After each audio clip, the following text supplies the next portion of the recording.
and welcome to Alzheimer Speaks Radio. I'm your host, Lori LeBay, and I'm so excited that you're joining us today. We are going to have a fascinating conversation as usual as we learn from people all around the world at all ages and stages of life. Stay tuned as we shift our dementia care from crisis to comfort. Here we go. What you think about, you will bring about dementia change. We will. Well, hi, everyone, and welcome back to Alzheimer Speaks. I'm your host, Lori LeBay, and I'm thrilled that you are with us today. We have a guest that's really going to be talking about her raw journey along dementia, and you're going to absolutely love her. I want to do a couple of shout outs. I've had a lot of people calling in about where do I find support groups, and I'm just going to mention a couple that I have and then give you a resource as well. I do a memory cafe the second and fourth Wednesday of every month from 1 to 3, and that is Central Time. So if you're interested in that, just shoot me an email at Lori@AlzheimerSpeaks, that's LORI, or you can always do radio at alzheimerspeaks.com as well. And if you're in Minnesota, I do a Caregiver Connect. I work with the Shoreview Community Center there, and we have one group for our care partners, and then we have a respite care that meets the last Wednesday of each month. And so that gets tricky because there's some months have 5. So it's the last Wednesday of each month from like 10 to 11:30 at the Shoreview, Minnesota Community Center. And then if you're going to be in Texas, November 10th, I will be down there for the 17th Annual Caregiver Conference sponsored by the Area Agency on Aging. And I'm going to do a full day program. It's going to be a lot of fun. You can call and register for that at 806-331-2227. And then, of course, I always want to encourage everybody to go to alzheimerspeaks.com. Please take advantage of all the free educational resources we have pulled together since 2009. So you will find information on the radio show because maybe you want to be our next guest. You'll find information on dementia chats, which are videos where people with dementia, there's a panel, talk about topics. They teach us so much about dementia, or dementia in the arts, where they participate and they showcase their artwork and they tell us what they get out of it. And it's really a big stigma buster. But you'll also find information on memory cafes, dementia-friendly communities, our conscious caregiving with L&L show that I do with Lance Slayton that focuses on tough conversations every month. And we have a panel of people from around the world, poetry section, so much more. So check that out. We are going to go ahead and pull in our guest, who is Dayna Steele. I'm going to let her tell you about her because she is one fascinating gal. And we're going to find out if it's true about her being a rock radio Hall of Famer.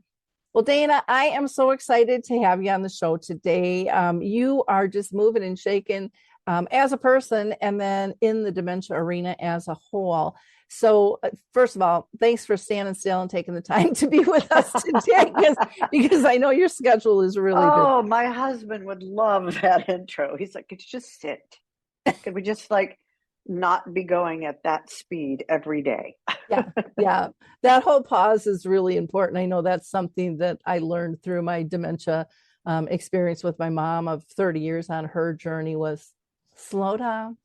The still spin and you can jump back on the ride anytime. The world's not going to collapse without you.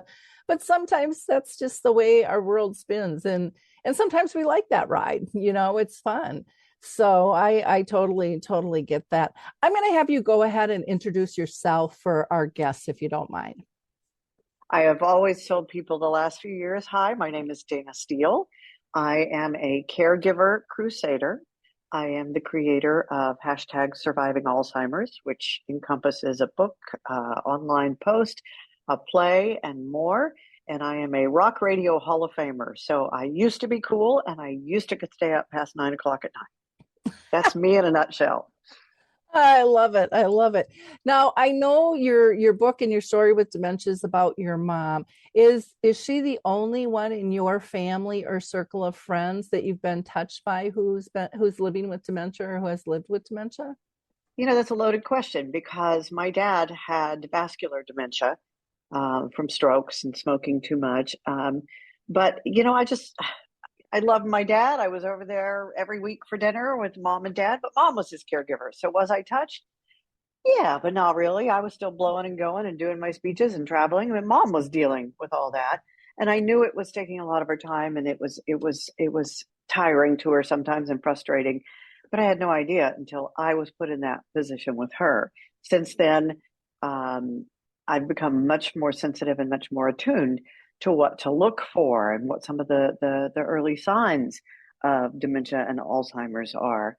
And I've started to see it maybe in some older friends. I've started to see it in some older relatives.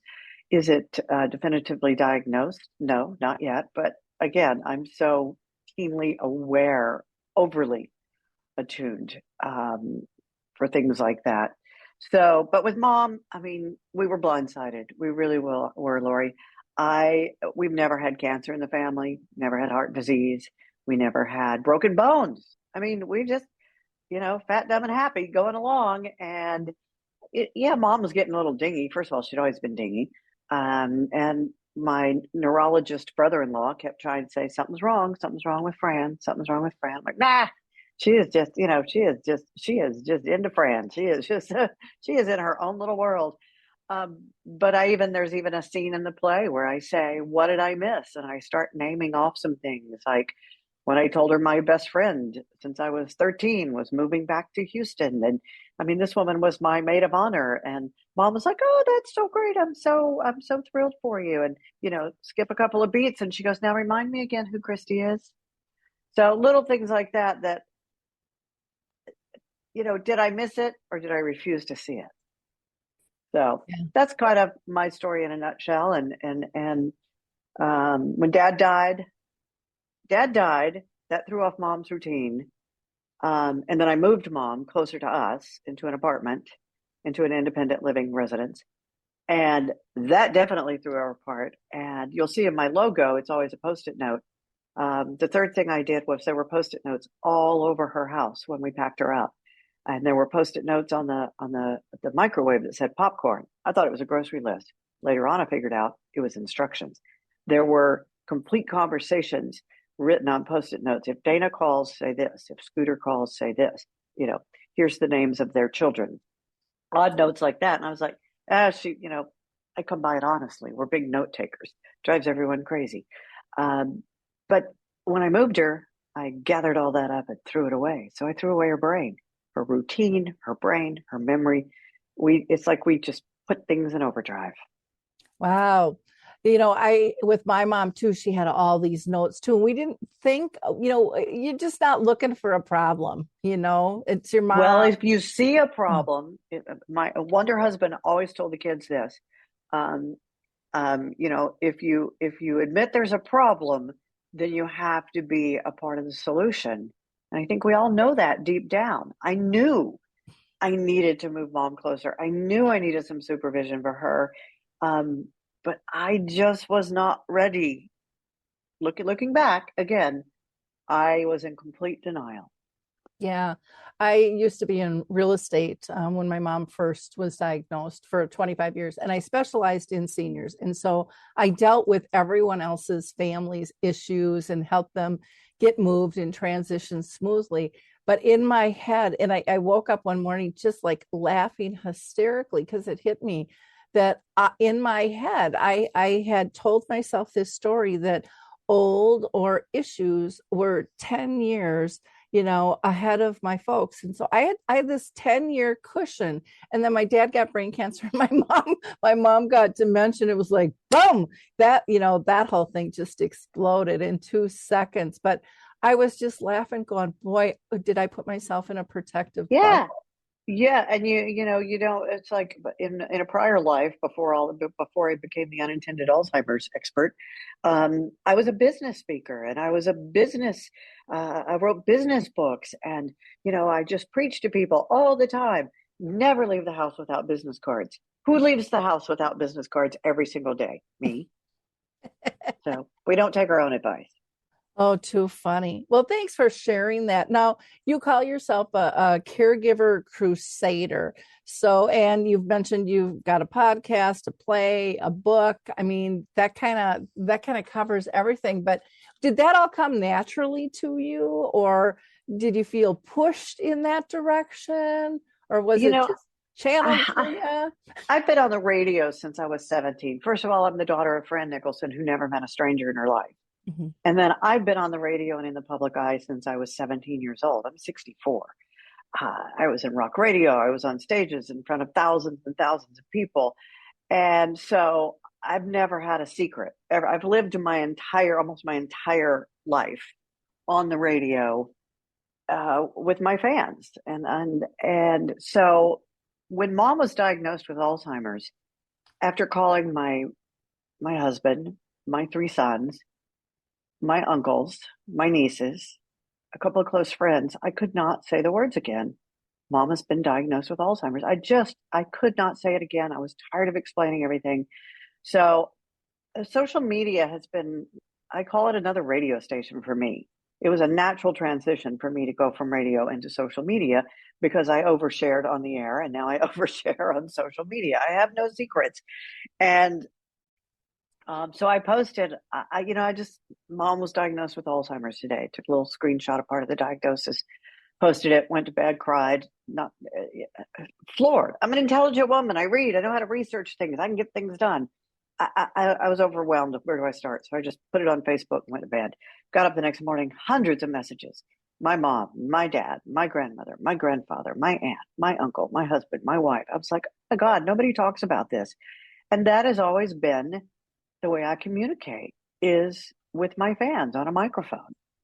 And I realized at that very moment, Lori, it doesn't matter who you are.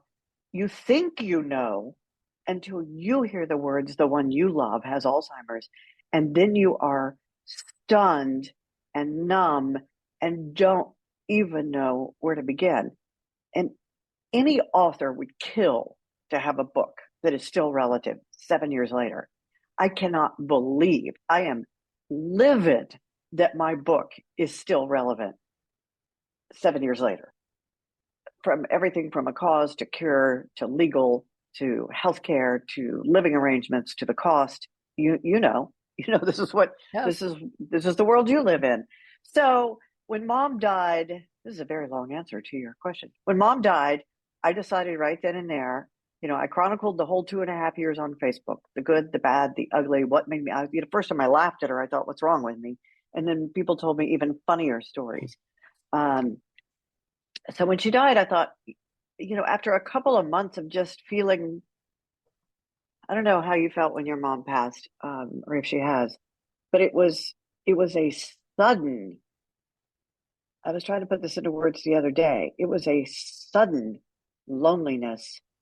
And now what? What do I do? This is from my every waking moment, even in, sleeping. All I did was worry about mom and what's next and what do I need to do. And now it was just this sudden. So it took me a couple of months to find myself again, and to realize I was never going to be the same again, but that I needed to make sure Fran Nicholson died with a purpose. And mom loved being the center of attention. People say, why are you so honest? Why are you airing all of this? Mom would have loved it. She would have loved it.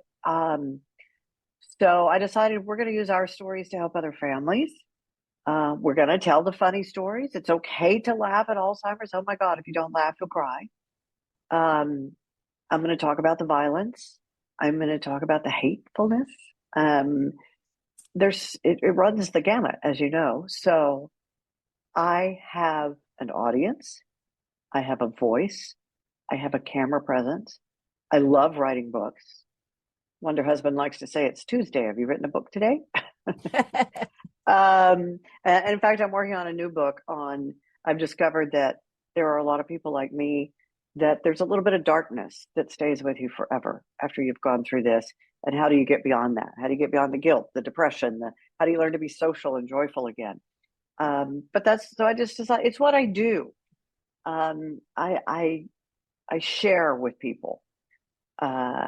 So that's what a caregiver crusader is. Caregivers need help. Caregivers need somebody that can be loud and isn't afraid to be pushy and say, yeah, we need this cause. We need this cure. We need healthcare for caregivers. We need lower cost. We need help. So I think I say a lot of things that educate and help people. I say a lot of things that scare people, but then when it happens, they go, oh yeah, Dayna said that was going to happen. I have a friend, he and his brother have my book, and they just refer to it as the book. You know, one brother will call the other brother, and that brother will say, oh, that's in the book on page 101. You need to go read that. It's in the book. Caregivers, oh my God, this country is going to be devastated by the economy of dementia in the next 10 years if we don't do something. So that, put on my little cape, my little purple cape, that is a caregiver crusader. Well, I love that. I feel really aligned with you because I'm kind of an open book too, and I talk about the good, the bad, the ugly. I don't think that we can live healthy if we don't recognize and acknowledge all the feelings that come with this. I mean, we have all these feelings in life, and we've been taught, don't show that, don't share that. And it's like, boy, you get that stuff brewing, you're going to end up sick. You know, see, I was never taught that. I don't know why, but I'll tell anybody. Somebody said, how have you and Charlie stayed married for 33 years? And I said, because if I'm mad, he knows it. Yeah. So we just get that out of there. There's no hidden agendas. And I call what you do and what I do emotional based training. You let people laugh and cry and be their authentic self. And I love that you mentioned humor.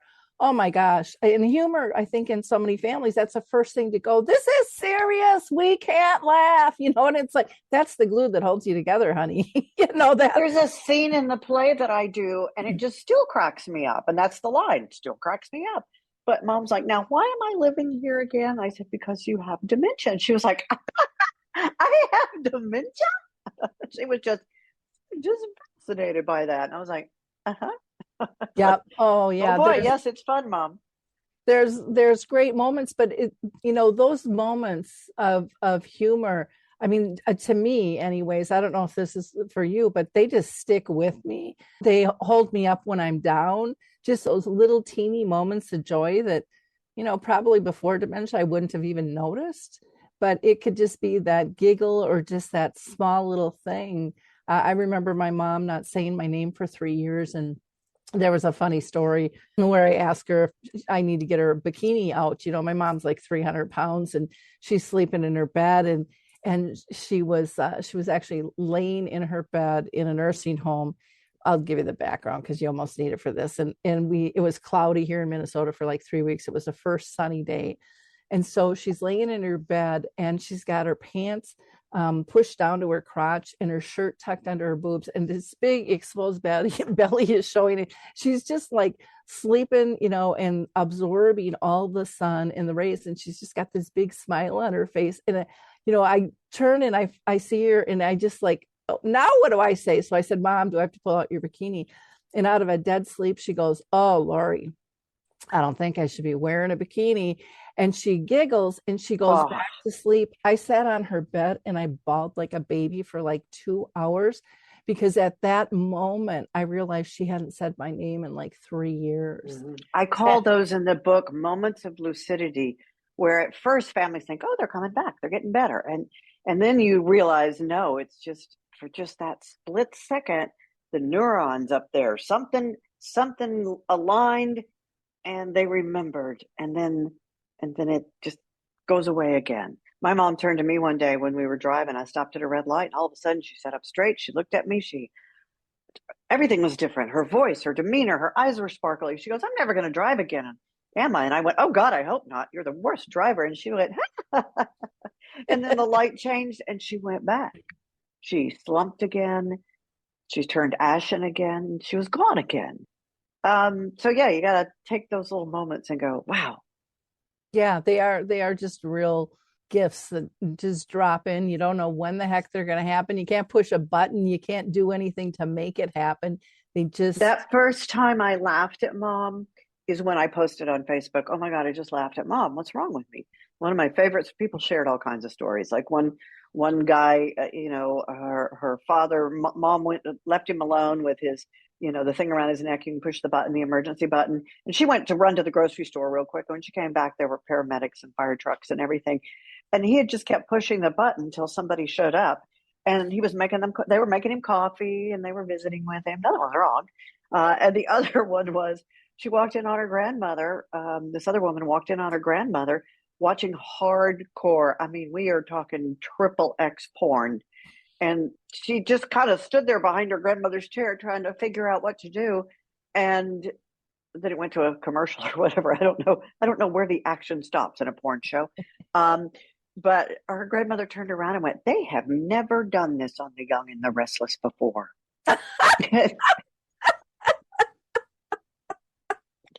oh my gosh. Yeah, just precious, precious moments. Well, you've mentioned a few little things in your book, but tell us a little bit more about surviving Alzheimer's with friends, Facebook, and a really big glass of wine. I love that title. I decided I really wanted to write something to help families. I write very simple business books called 101 Ways to Rock. It's like, the rock version of For Dummies. So I write very simple, bite-sized tips. And it's like, I can't write 101 Ways to Rock Alzheimer's. So what can I do with this? And I started looking back through some of the posts and thought, there's good information in here. It became my therapy. It became my support group. It became my information group. If I didn't know what to do, or if I was mad, or if I was sad, I posted on Facebook. So I was fortunate. A friend took me to lunch and said, what are you working on these days? Can I help you with anything? I'm like, yeah, as a matter of fact, can you figure out how to go and compile every single Facebook post I wrote from the end of 2012 until the end of 2015. And she said, yeah, it was too hard for me to do it. It was still too raw, too close. And then we went through those and tried to find the things that made us laugh out loud, like the porn story. We tried to find the things that really educated me. We whittled it down, and then we whittled down all the comments. And I thought, you know what? I want the second half of the book to be all the experts I wish I had right there at my fingertips. The neurologist, we moved mom 6 times. It was the 5th move that I learned there's actually such thing as an assisted living specialist, a senior living specialist. I had no idea. No one had told me. That would have been some good information to have at the beginning. What else did I put in there? A long-term care chapter. I have long-term care and I preach that. Make sure, because, your care is not going to be covered. What else? Legal, all the legal documents you need. So I tried to put all these things that I had to learn because, yes, there's a ton of information out there. There's almost too much information. So that I'm going to try to just condense it into simple information in one book that makes you smile. It may make you cry. It may make you laugh. And then when you get to all of that, welcome to Alzheimer's and caregiving, is just okay, let's get serious. These are the documents you need. These are the questions you need to ask. It seems to still be helping people. Again, I wish we didn't need it, but we do, and it's there. Well, you know what I like when you're describing the book of, what people will get out of it. And to me, one of the most powerful things is they're not going to feel alone anymore. That's the one thing I hear over and over. It's just like they don't think anyone else has gone through this. And when somebody shares their story authentically, they're just like, oh my gosh. Oh, alone is such a good word. It's such a good word to describe the experience, because it's usually one, maybe you're lucky and you have a great support group of friends and family who come and help you, but there is still one person who is carrying the burden of most of the caregiving, even if they're in an assisted living like mine was. I'm making the decisions. I'm paying the bills. I'm having to decide. is it time for this or is it time for that? Um, and I've rewritten the play 60 times. Again, no one told me that's how you write a play. But I finally, it became another form of therapy and cathartic, because there's a new line that I've added to the play, and it's after Mom dies that I say, I have never, it's the first time I turn and address the audience straight on. And I say, I've never felt so alone in my entire life. Now, keep in mind, I'm one of the most beloved longtime rock DJs Houston ever had. I have a million friends in the city of Houston, Texas. I have a wonderful husband. I have 3 sons. I have family. But I, at that moment, I just said, it's the most lonely thing I have ever done in my entire life. And I have spent most of my life sitting alone in a studio with a microphone and headphones.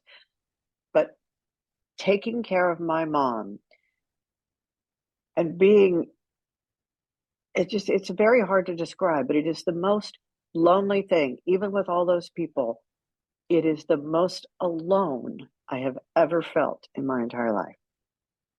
No, I can totally understand that. And typically, we don't give up anything, we just add on. And so you're exhausted. And earlier you were mentioning, after your mom died, like, who am I?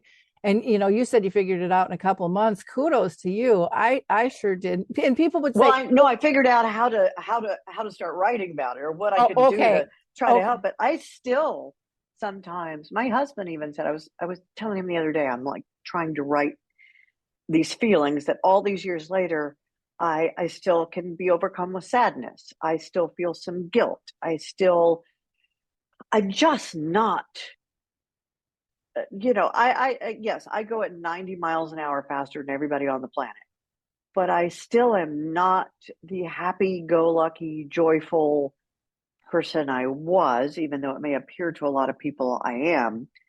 And he even said, no, there is still a bit of darkness to you all these years later that was not there before. He goes, you're just better at covering it up now. interesting. I thought that was an interesting observation from him.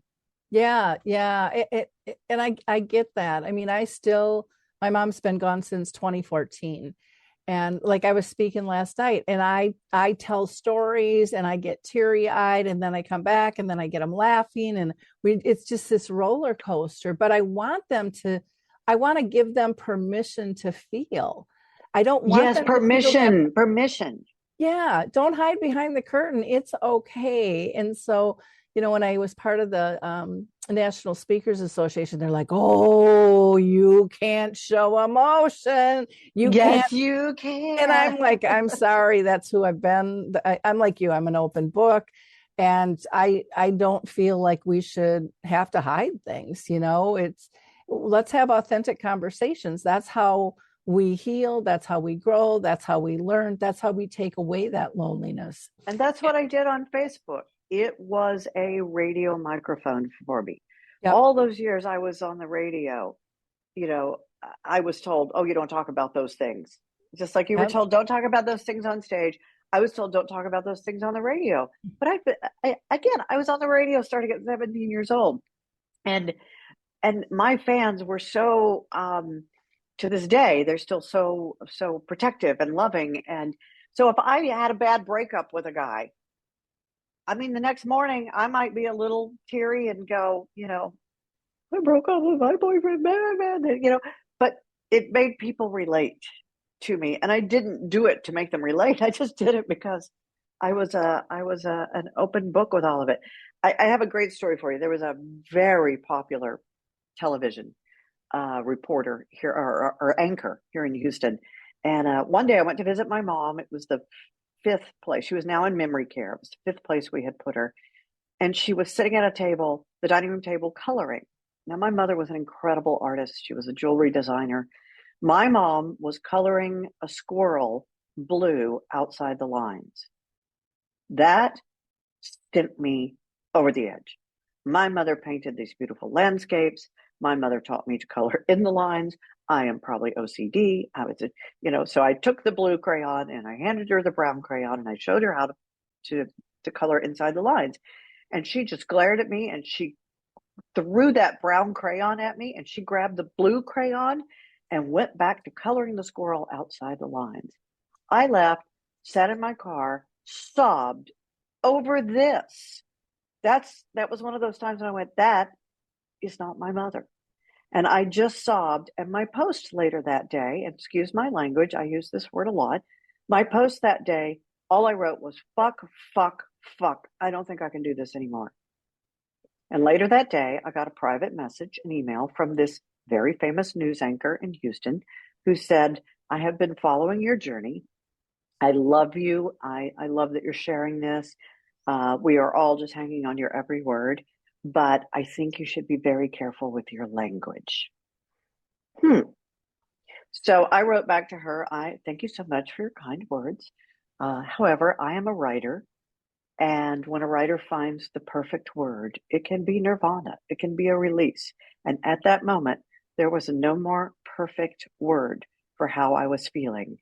Thanks so much. Fuck you, Dayna. Then she unfollowed me and life went on. So there.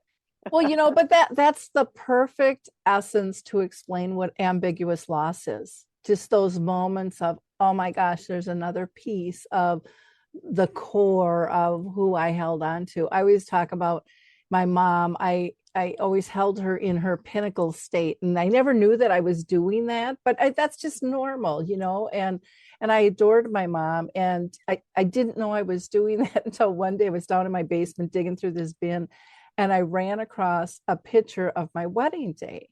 And there it has my mom, my dad, and I. And of course, then my mind goes off and it's like, oh, I remember when we got engaged and Tom and I called my folks and they were all excited. And we hung up the phone. And 20 minutes later, my mom calls with like the church, the hall, and the menu. She's got it all figured out.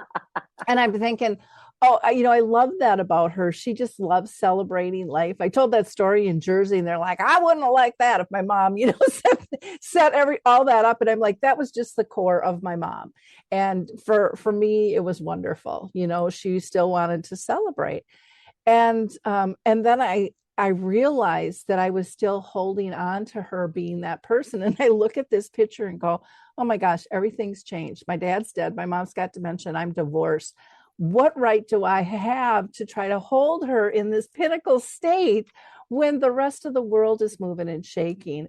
And that really was like an eye opener to me because I didn't even know I was doing that unconsciously. I tell people one day at a time. Mm-hmm. One day at a time. It's not just for AA. One day at a time. There is no manual. There is no right way. There is no wrong way. I follow a couple of young caregivers and, the trolls just constantly, well, you shouldn't do it that way. You shouldn't do it this way. I get people that still yell at me all the time that I can't believe you put your mom in a home. My house was a Frank Lloyd Wright ripoff. It was 5 different levels with slate floors, concrete walls, and brick. There was no way.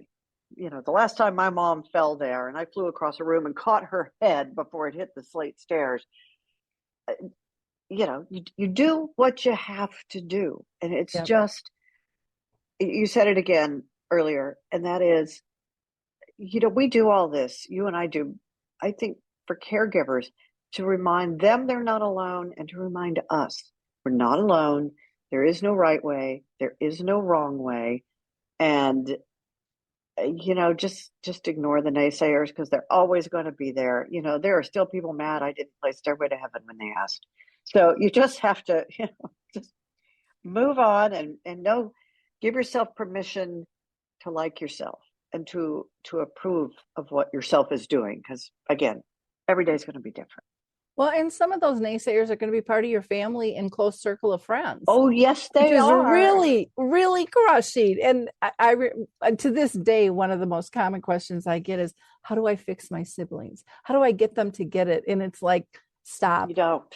Just stop. That was a that was a huge energizer for me when I finally let go of trying to get them to see my way. And I realized everybody has their own lessons to learn in this life. And then I had more time to do what I wanted to do. You can be a role model. I think leading by the example is the best, but the sad part is you can't change someone else. We all know that, but you get in these situations and you just want things changed. And I remember after my dad died, I said, I think I'm going to write a book. And I shared stories, and I still haven't gotten that book out of me. I made Betty the Bald Chicken story out for kids, but I was sharing these stories, and I remember my older brother looking at me going, well, where'd you get the stories? And my jaw just dropped, and I'm like, I was there.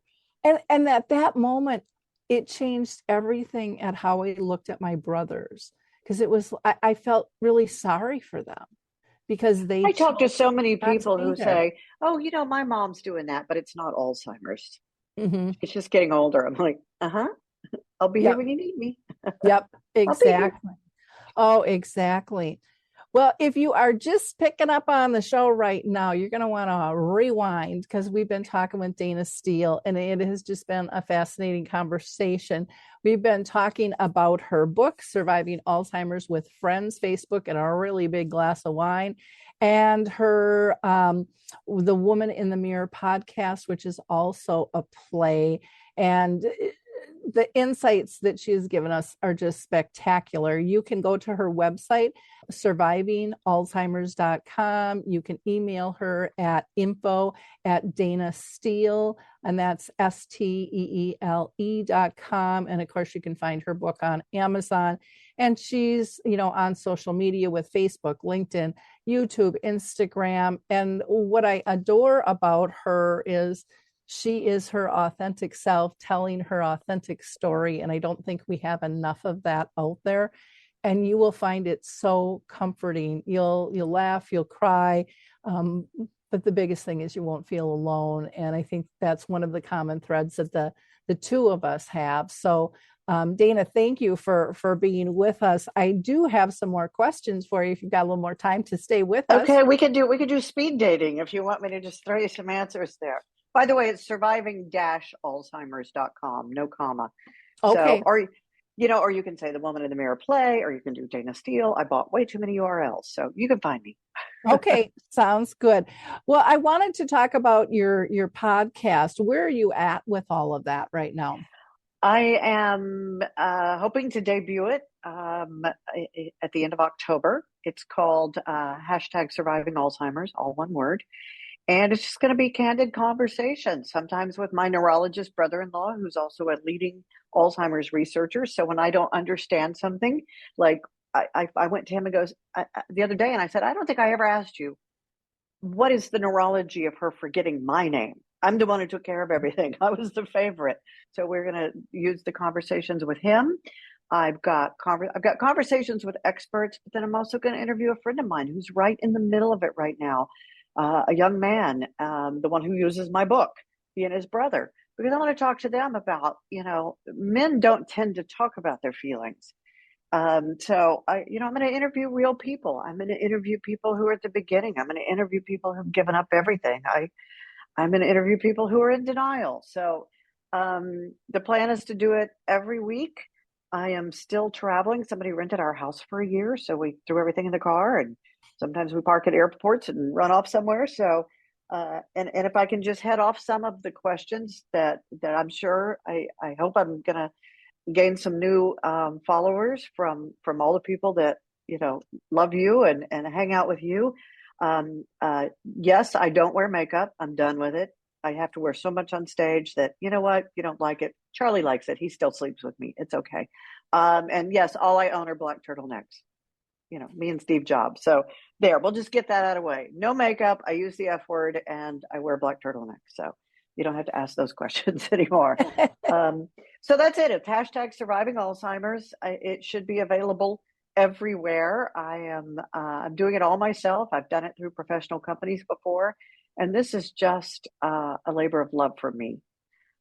So I hope people listen to it, and I hope they will contact me and say, please talk to me. I want to tell my story.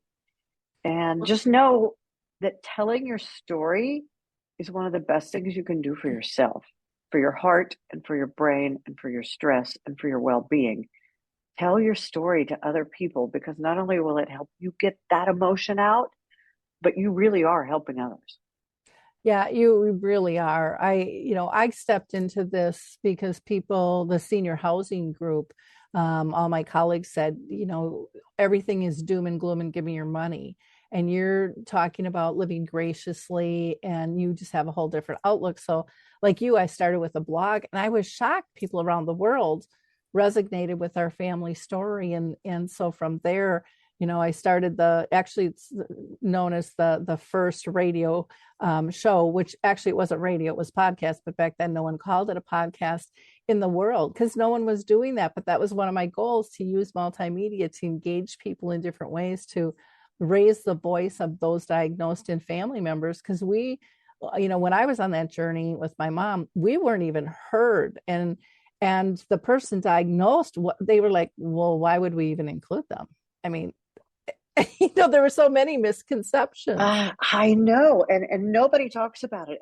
And even though there's so many of us in the space now, young, old, all over the world, talking about Alzheimer's, the actual families are not. There's still an awful lot of families not speaking about it. There's still a huge denial in the Black community. There is a huge stigma in the Hispanic and Asian American communities. So I'm trying to get all these people. We need to shout this to the rooftop that it will be at pandemic levels in 10 years if we don't take care of ourselves, eat right, sleep, de-stress, socialize. We've got to find a cause, and we've got to find a cure. And the medicines that are out there are not the end all be all that they would lead you to believe. They are not. I agree. The other thing is, if we don't have honest conversations, if we don't tell true stories, we're never, ever going to get the support we need. So, that's a whole other thing that people don't understand. If you don't speak up, you can't get the support because no one's going to know to create it. And some of the best support has been created by people like you and myself and who've done it, that have been on the journey and go, gaping hole, let's fill it. Somebody asked me the other day, how did you it wasn't how did you deal with the aggressiveness and the hatefulness. My mother got very violent towards the end, sweet, wonderful woman, and then not. And somebody said, well, but how did you stop the hatefulness? You don't. You redirect. You walk out of the room for a moment. My mother could barely sit up, and she beat me up one day, from her bed. I leaned over to kiss her, and boy, it was frightening, the strength she had. It's not them. You can't blame it on them, but you're not going to change them. Quit saying remember, quit saying I told you so, quit saying Mom, that was mean, don't say that again. Quit saying, but I'm Dayna, I am your daughter, because all you're doing is making them mad and scaring them. Yeah. So it is what it is. Yeah, one of the phrases that I use, and I call it kind of a methodology, is I take the word caregiver and I turn it into CAR and e-giver. And CAR is about the conscious awakening of the relationship, and the e-giver is about our emotional giving, about realizing when they have a behavior, which I hate that term because that's not a good thing. And a lot of times we say that repeatedly to them over a day, And so, of course, they're still going to understand that and be able to process that I've been bad and I'm not fitting in. But the e-giver is looking at why are they having that reaction? Because a lot of times, if we slow down and put on our investigative hat, instead of trying to logic with them, which we know they can because their brain's like Swiss cheese and they never know where the holes are going to be. It's up to us to figure out what is triggering them. And some neurologists will tell you, well, it's not necessarily a trigger. It just is the disease with the brain. But for many, many, many, many people, there are subtle triggers that we can figure out. And it could be, what they're hearing is much louder than what we're hearing, being overstimulated. Harry Urban out in Pennsylvania, one of my favorite stories was, he was talking about being paranoid, and he was sitting at his desk and kept looking over and thinking somebody was there, and he couldn't figure out what it was. Well, his wife came in and was watching him, and she realized the blinds were open and it was a sunny day. And then when the clouds would come by, it got darker, and he kept feeling this shadow. And he said, thank God she noticed, and she just shut the blinds. And then that came up. He says, because I was getting really paranoid, and it just kept escalating. And yet it was. And I also call, I've had people argue with me that I can't believe you lied to your mother. That's not my mother. That's Alzheimer's. And little white lies. It took me forever to finally answer her questions when she would look at me pleading and say, but when is Dayna coming? I was like, oh, my mother was my number one fan. She was so incredibly proud of me. So I started saying things like, oh, well, Dayna's back on the radio. She's doing a shift today. Oh, is she? Or I'd say, oh, Dayna's at a speech. And she's speaking to thousands of people, and they love her. I would create these whole scenarios, and she would go, oh yeah, that's how she answered everything if she was content. Oh yeah. And then she would say, she would like pick up a picture and go, that's my daughter Dayna. And it was a current picture. I'm like right there in front of her. Instead of saying, yeah, Mom, that's me, which I did and scared her a lot, I would go, yeah, isn't she great? Yep. I would talk myself up. But again, it's all about that emotional comfort, stepping into, having her be peaceful, and then taking advantage of that for yourself. Yep. It was sad, but at the same time, I didn't walk out all angry and stressed and wound tighter than a top. It was just it was sad, but she loved me. Yep. Boy, I could make me just be fantastic with my stories. Well, and that is, so many times people complain, like you said, she doesn't know me anymore. And I'll never forget my brother. And my audience has heard this story before, but I think it's always worth repeating. There's new listeners, and sometimes we just need reminders.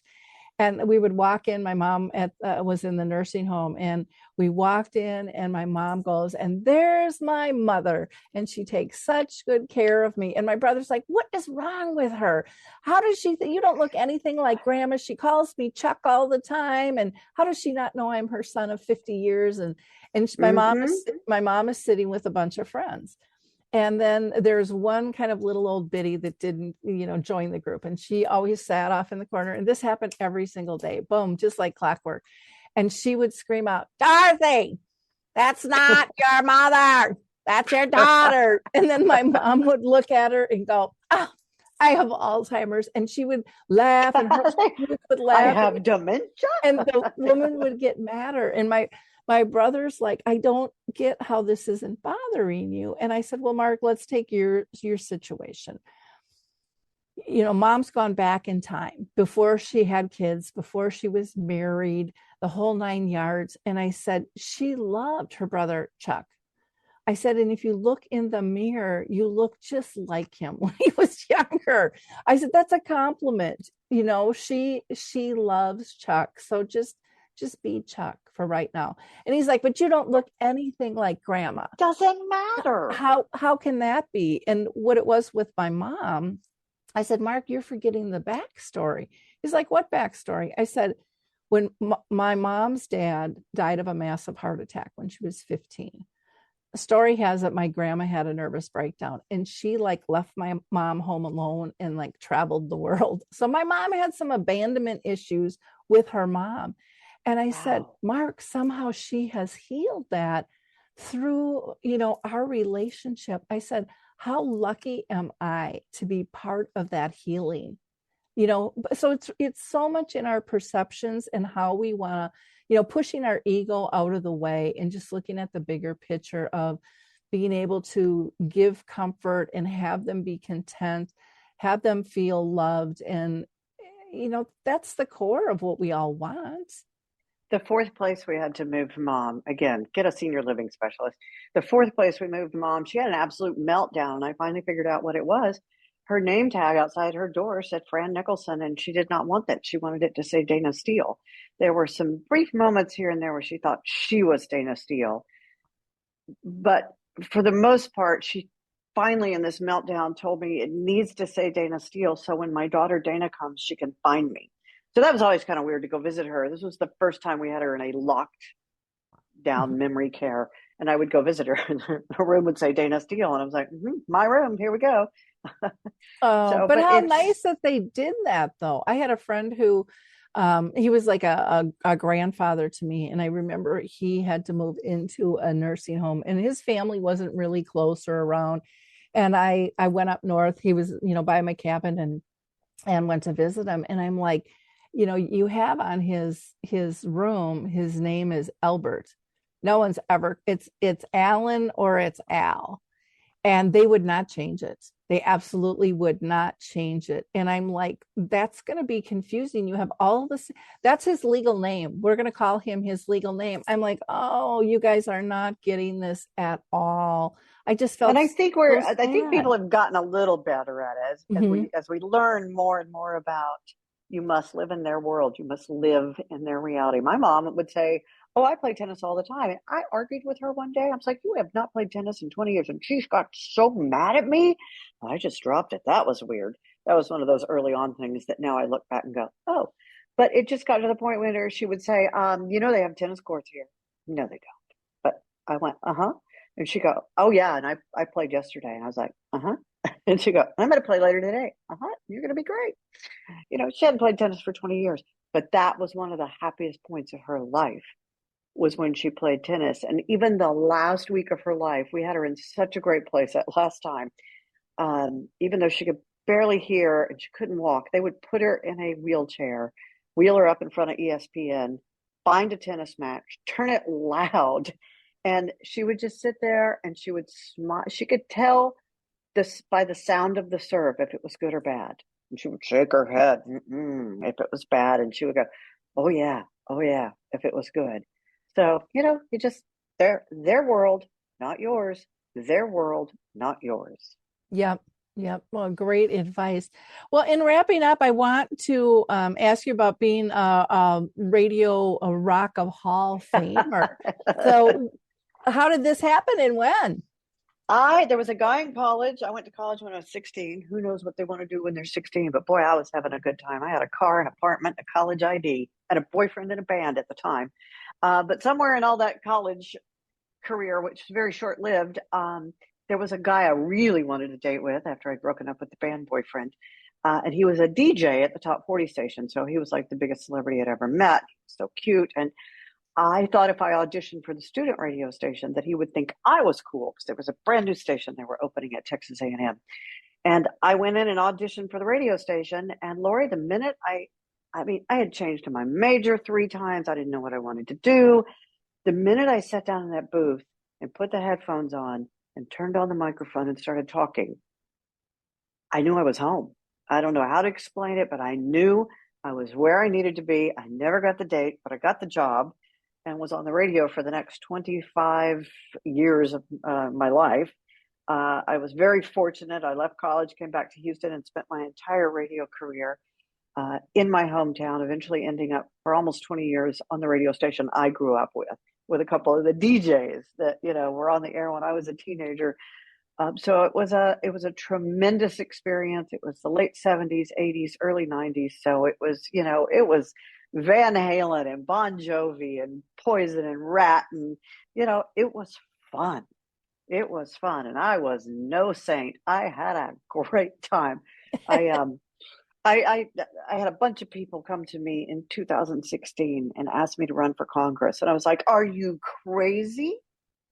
I did everything that you do in rock and roll. And they're like, yeah, but everybody knows it. So you have no secrets. It was fun. It was fun. So yes, I'm in the Texas Radio Hall of Fame. I'm very proud of that achievement. It was a great time. It was really a lot of fun. And in fact, there is a documentary that is they're having the first private screening tomorrow night. So sometime next year, look for the Runaway Radio. It is a documentary about the rise and fall of the radio station I was on. But it's the story of every rock radio station in the country that's no longer there, that that you grew up listening to, and you felt like you knew the DJs and you listened to the music, and it's the soundtrack of our. I mean, we're you and I are the same age. We were the first generation born into rock and roll. Rock and roll was created about the same time we were in the late 50s. And so, I mean, we can hear music to this day that will remind you of your first kiss and your first love and your first breakup, first time you get laid or whatever, the first concert you went to, and it evokes such memories.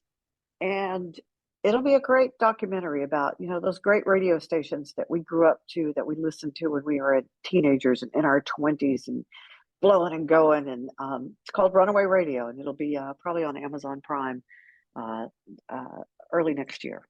Oh, fun. I'll definitely have to watch that. And I'm glad you brought up music too, because like us, our parents had key music too that brings them back, calms them down, which is a great way to distract. And do you know what it was for my mom? And I don't know why I didn't think about this, but towards the end, when nothing made her happy and music, nothing, somebody said, play her a recording of your old radio show. Oh yeah, she would love that. Yeah. I put the phone up to her ear. Oh my God. Her face softened. She smiled. She put her head on my shoulder, Lori, and she just sighed and smiled. And when it was over, she got this panicked look, and I just had to play it over and over because I'm not a saver. So I really didn't have. A few people were like, oh yeah, I used to record your show when I was a teenager. Let me see if I can find it. So a few people were able to find those old cassettes and transcribe them for me. But that one recording I had of me on the radio, I would just play it over and over again for her. And that's all she wanted to hear. Oh, that's neat. I know for people who don't like music, and a lot of times it's guys, it's an old ball game or a football game, because they don't remember who wins. Yeah. So you can play it over and over. Exactly. For my mom, it was, Frank Sinatra, the Rat Pack, we had all kinds of stuff. And, we used to go in with my mom and do little things. Like I always went and visited with a little bottle of lotion so I could just massage her hands or her arms or legs or whatever. My daughter would always go in with a fingernail polish. And then we had a little CD player because my brothers weren't touchy-feely, but they could push a button, and play the music for her. But just those little things that allowed us to connect were so critical, not just for her, but for us as well. Because I think so often families are scared to visit. What do they do? What do they say? And they're so caught up in all the stigma that, they don't care, they won't know, they won't remember. And I don't know if you had this, but over time, I found I had two sets of friends. I had lots of different sets of friends, but when it came to the dementia, I had one set of friends that asked because they really wanted to know how she was doing. And the other set of friends were so eager to give me permission to never go back because they felt so uncomfortable. They didn't know how to help me. They wanted that story to end. And that shocked me. And then it really made me realize the discomfort that so many family members have as well. Mine was mom was extremely social. Again, it's something I come by honestly. Mom had her tennis buddies. They all stopped coming. Everybody stopped coming. And then my kids, my sons, the oldest was already off married and living in Colorado. But my two younger ones, the middle one finally said, I don't want to go see Mimi anymore. That's not my grandmother. I don't want to remember her that way. And I started to get angry. And then I had to step back and say, okay. So it was so hard on them, but it was the friends that stopped coming. I had one friend in particular. When you talk about the two groups, you're right. Cheryl was my neighbor. She had a Homeland Security therapy trained golden retriever, and she took Miha to see mom almost every week for 2.5 years, often dressed in angel wings. She's the friend that I will definitely always remember because she was not uncomfortable, but she was trained to go take a dog to a school shooting or whatever. She can handle these things. And she would just go sit with mom, and mom would pet the dog. Towards the end, mom's petting was more like beating the dog on the head but Meow would just sit there and let her do it. And I was fortunate that I had Cheryl. I was fortunate that my brother, about halfway through this journey, stepped up and started, you go on vacation with your family. I got this. So I was very fortunate, but I held on to the anger for a long time and still do sometimes that her friends stop coming. That you just reintroduce yourself. Everybody loves a visitor. They don't have to know you. There is an astronaut, Rick Lanahan. My mother had the biggest crush on Rick Lanahan. Rick Lanahan took my mother's he was the first one to take a mom's cooking into space. And he would show up. And she didn't know who he was anymore. She didn't know he carried her chicken spaghetti into space, but she knew he was a handsome man coming to see her, and she would flirt with him. And I know it was probably a little uncomfortable, but he would just put her in a wheelchair and he would just walk around the parking lot once with her, maybe on his way to, Johnson Space Center. And she was so happy. And I'll never forget that Rick did that. And he only did it a few times, but oh my God, she glowed for a week after that. Oh yeah. That's really cool. My mom had a friend who they were really close, but she could never go visit her. Never, ever, ever. And so every month to 2 months, I'd meet Kay for breakfast and then we'd kind of give her an update. And one day I went to meet her and I was so excited because I had a musician and a videographer, video my mom was singing with this woman. And my mom was towards her end stages. They were going to do it for an hour. She only lasted like a half an hour. And, she'd wake up and she'd fall asleep and, the whole thing. But I was so excited and I scooped my butt into the booth and I slide this DVD over to Kay and hear this 76-year-old woman at the time screams at the top of her lungs, "She looks horrible. Lori, I thought you were taking good care of her." And she's like, "I'm just disgusted with you right now." And I'm like, I kind of had a nervous giggle and I got the seething eyes. And then I just stayed quiet for a moment and I looked at that DVD again. And I looked up at Kay and I said, "Thank you. Thank you. What are you thanking me for?" And I said, "Kay," I said, "because until this moment, I didn't know you don't see what I see."